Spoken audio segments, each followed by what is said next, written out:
Good morning, everyone. It's Eric with His&Hers HHQ. I've got a few moments, and before we get into our 29 Ford Model T Wolfman, I wanted to cover something real quick. I've watched a couple of videos, got a little caught up with a fellow YouTuber. His name is Charlie Mack. He's working on a DC3 at the moment, and he mentioned something. He loves history, so I wanted to share something. Maybe somebody out there can tell him to, check this particular video out. I don't know, maybe. But Charlie Mack, working on this DC3, obviously the civilian version of the C47. He was talking about the doors on it. The previous video, he was talking about the doors. That front door that he was pointing out that he still needed to do a little work on is strictly for the crew. The back door is supposed to have, the back cargo door that he has is supposed to have a smaller embedded outline. It's supposed to be the passenger door. Every single one of those DC3s had the cargo door. It remained, because all of the DC3 C47s remained the same for the most part. They were an easily configured aircraft, even the civilian airliners. I've got 6 C47 DC3s, 2 of which have civilian decals, and I haven't gotten to them, obviously, yet. I haven't built them yet. But I do have a C47 sitting on the shelf, and I wanted to share this real quick with Charlie Mack. If you look, now here, this one is sitting on the shelf. It's waiting for decals. That's why it's all masked up and everything like that. But if you look carefully right here, that should be the door, or molded in the outside door of the fuselage, and that is the passenger door for his passenger liner. But it should also have the hinges and the whole cargo door etched out and whatnot. The reason being is because you could build the civilian or the military version depending upon your taste. The seats that came or come in his kit, he could leave in or remove and just use the cargo door and actually have the cargo door open. This particular kit was actually states you can have open the doors and have them glued in the open position.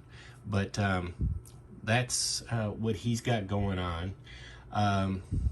As far as like the tires go, he covered that in his current video, and I had to say thanks, because Charlie Mack, that was actually pretty cool.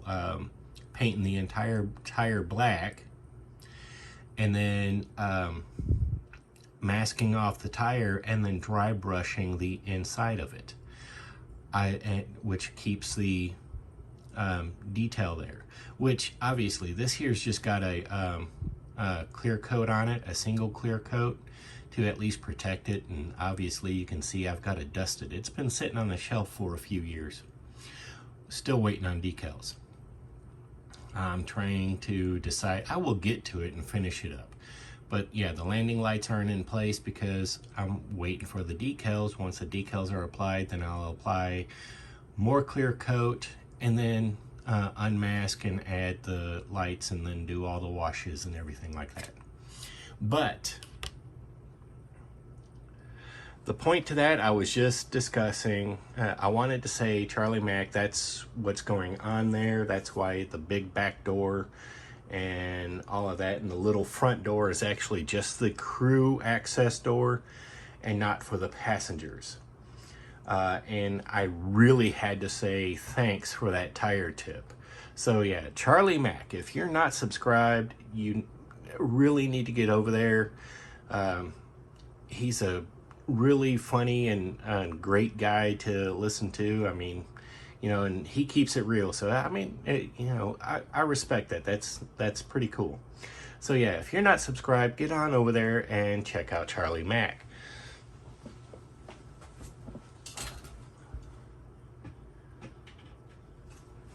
Sorry, had to put that on back on the shelf.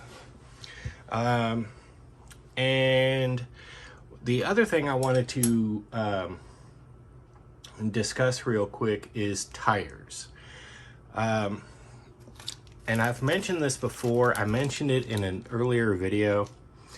These here tires that come with this kit, I'm pretty sure I'm going to stick with these. But because it's got that big hard plastic white wall, they're really flimsy, and I'm gonna have to find another an extra socket, and I'll explain that in a second. I saw, oh, I don't remember who it was, but he had broke out a set of tires and was, well, doing what I've done before in the past, and that's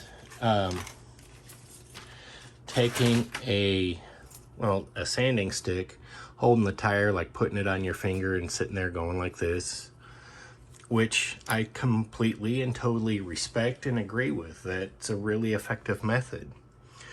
But somebody else shared a video several years back, and I can't remember right off the bat who it was, and that's way too far back to go digging. But for the socket I actually have, I had to I grabbed a test tire, and I wanted to show you.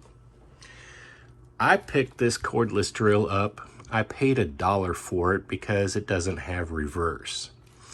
Then I picked up a small set of sockets to work with the tires, but you put the tire on there, and in this case, you spin it. So let me show you real quick, briefly. You get it going. You can see it only goes one way. And then you just start going like this. Obviously, it needs a charge.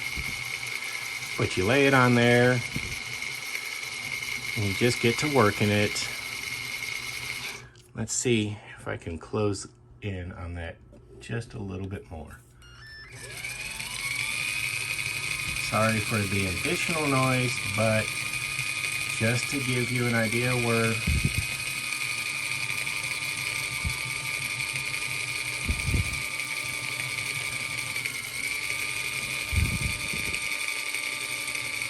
now you get this even wear on the tread pattern, and obviously this is one of those squared off tires, but make sure it sits nice and tight on the socket, and you get this really nice wear pattern. I mean, you can't go wrong. So I mean, it's pretty cool. That's a tip, the tip of the day. So let's readjust here. I'm sorry about that. And focus on the kit, which, as you can see, I've got this thing loosely mocked up. Let's get a few things out of the way. I just wanted to see where I was sitting at with things. The rear axle is not attached because I haven't got there yet. Front axle is glued in place. I wanted steering, a steerable axle, but let me just say, these parts are really flimsy for this. But anyway, so what happened is, whoops, let's set that down. This part here broke, and that part here broke. I did get them reattached, but I mean, as you can see, the joint is, well, weakened. So what I wound up having to do is just glue them in place, unfortunately. And I went with straight. I know I could have at least angled the tires a little bit, gave it that more of a aggressive look, but I just wanted to keep them straight, make sure they were good and level, and then I just put a touch of the Tamiya Extra Thin in place, and she's good to go. So that's done. This is done. This actually looks pretty sharp. I am doing some measuring. I'm pretty sure I can get away with keeping the engine in place, and I won't have to extend the axle, or the drive shaft, pardon me.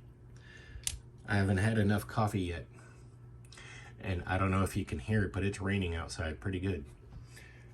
Anyway, I went ahead and glued that in place and put a little bit of filler in, because that was one of my issues, wondering how I was going to go about that. And this here is obviously a small V8, small block V8 Ford. So I'm thinking it's a 302. And I think I already covered that. And a gentleman commented, for the Fords, the distributor would be up front, which is something I figured that's what it would be. But now my problem is, once I have everything attached and in place where it's supposed to go, and I gotta think of this line here.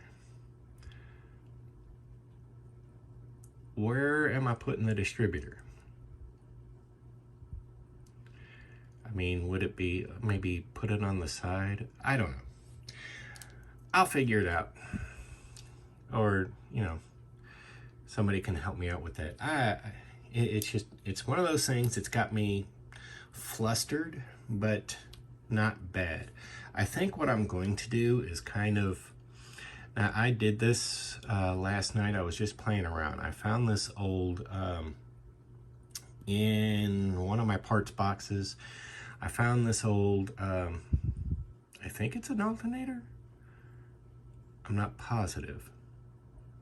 Yeah, it's an alternator.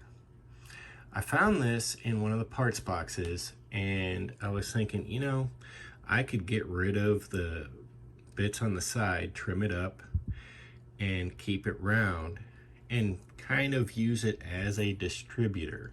So that's what I'm kind of thinking, and I might try to mount that somewhere, say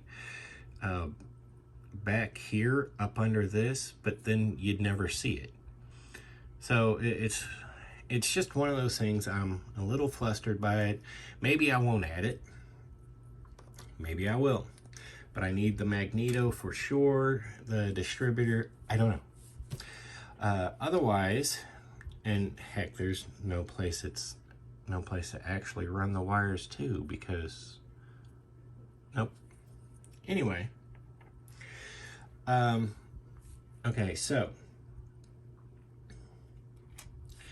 as you can see, the bed's a little better cleaned up, a little more rounded up. It's getting where we or where I described before, so that's looking good. If we look here, we've got a pretty good matchup with the rear fender and where that's going to line up. Let's take the cap off just real quick. Now, like I said, I had the ears mapped out. I've got these loosely taped together so they maintain roughly the same shape as I'm working on them, but eventually I'll separate them and alter them. And then of course I have to thank that gentleman for the tip on the wax warmer. I'll be on the lookout for one of those. But these here are actually kind of little and will be somewhere in like this. Now, as you can see with it up here like this, it looks kind of bat wingish. I may round off the top a little bit more, probably, or bring this part down just a little bit. But what I'm trying, or what I want to do is kind of, once it's on the cab and truck, they will be cocked out just a little bit like this, not quite that exaggerated, but then they'll have the curve kind of like this leading up here. And I'm going to, now I know this is two pieces, but imagine this is the back of the ear. I'm going to get a rod up in here, and then the putty as a filler, or the milliput once it gets here as a filler, and create the general hump portion of the ear. And then once that's all cured, I'm going to begin hollowing out, not hollowing it out, but create the valley up in here so it looks more ear-ish, I guess you could say. Anyway, that's the point with that. And so yeah, the ears will go in place nice and neat. You know, I'm talking about the ears and I may not even add them. I'm pretty sure I'm going to, just because I like the idea. But it's one of those things I may not, you know. Anyway, so I finished altering the cab, and as you can see, I got that spot cut down pretty good. My little pointer. I got that cut down real good, and it's nice and smooth and level there. I haven't put any bracing in here, and I'm thinking I may not have to because this here is pretty solid. Once these are removed, installing the bench is a breeze. I mean, it's still easy to do now, but as you can see, there's a little more cleanup to do. It's just got a gap back here, which is fine. I'm thinking I may put a curtain in there, which will be kind of fun. But anyway, let's get that out of there. I did that, and then as I said, I found the point on the cab where I needed to go. I marked it off. So I had this point marked off. Then I scored it pretty, you know, not too shallow, but not too deep either, so that it fits nice and snug up in there, and no longer is it a straight across cab roof. It's got an angle to it. And trying to do this through a camera lens is a biscuit. But yeah, so we've got that, and it's going to fit actually really nice. I've been playing with it, doing a test fit. I like that angle. It's got more of an angry look to it, which is kind of what I was looking for, because the truck itself is supposed to represent the upper head slash muzzle of the werewolf, and it's supposed to look angry. So that got me to thinking about what else I could do to make it look angry, and I know I didn't misplace it. It's here somewhere, I swear. This kit comes with a visor, which I really have seemed to misplaced. Anyway, it comes with a visor, and I'm like, well, what can I do to really alter things and give it that really aggressive, ticked off look? And that visor really sets it off, and I can't seem to find it. Somebody got over here and messed with my stuff or something. I don't know.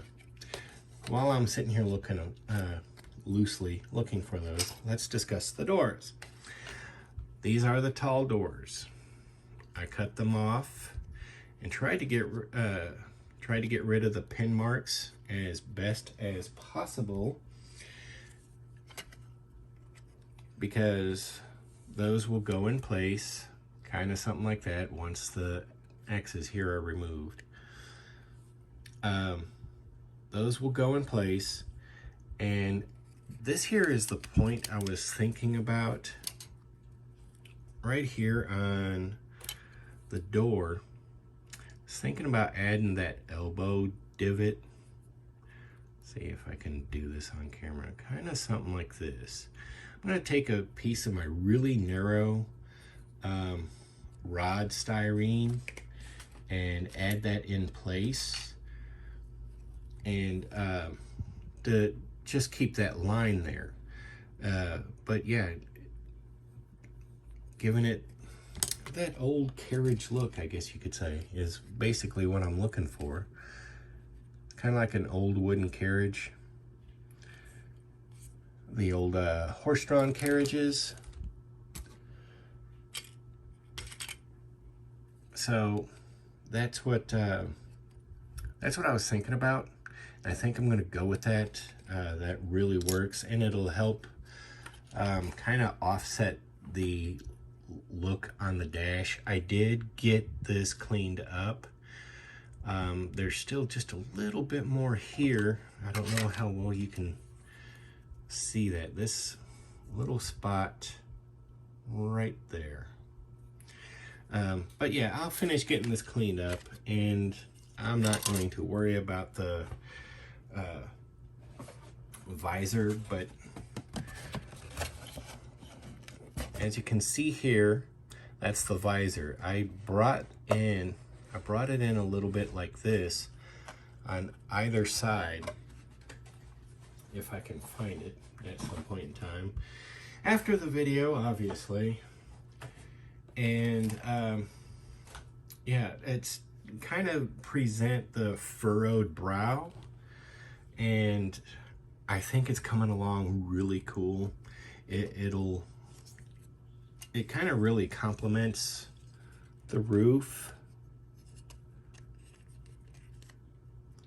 especially how that roof angles down. It really does complement that. So I won't have to mess with the window frame or anything like that. So that's awesome. You know, yay me, I picked that out. But otherwise, this is where we're at. We're coming along quite nicely. It was nice and pretty and mocked up for you briefly, till I started taking all the mock-up apart just so you could see it. But otherwise, she's looking really epic, really cool, and I'm trying to pace myself, not too slow, but pace myself so that I don't rush it and screw it up. But obviously, this is where we're at. We're looking good, and I'm really, really excited to see where this goes.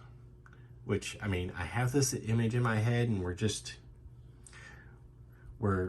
hoping for the best. You get that image in your head, and sometimes you get excited and screw it up. And I'm trying not to do that. But anyway, so thank you for joining me, and thank you for all the comments on my videos, the views. I really do appreciate it. You guys are awesome. And it's just, it's humbling experience. All the people out there. You guys are just absolutely awesome. So I appreciate it and thank you all very much. I'm Eric with His&Hers HHQ. If you haven't yet, follow us over on Facebook at His&Hers Hobby Headquarters, where we really are trying to keep up with the posts. And as always, take a moment, like, subscribe, share the content, and keep spreading the word of scale model building.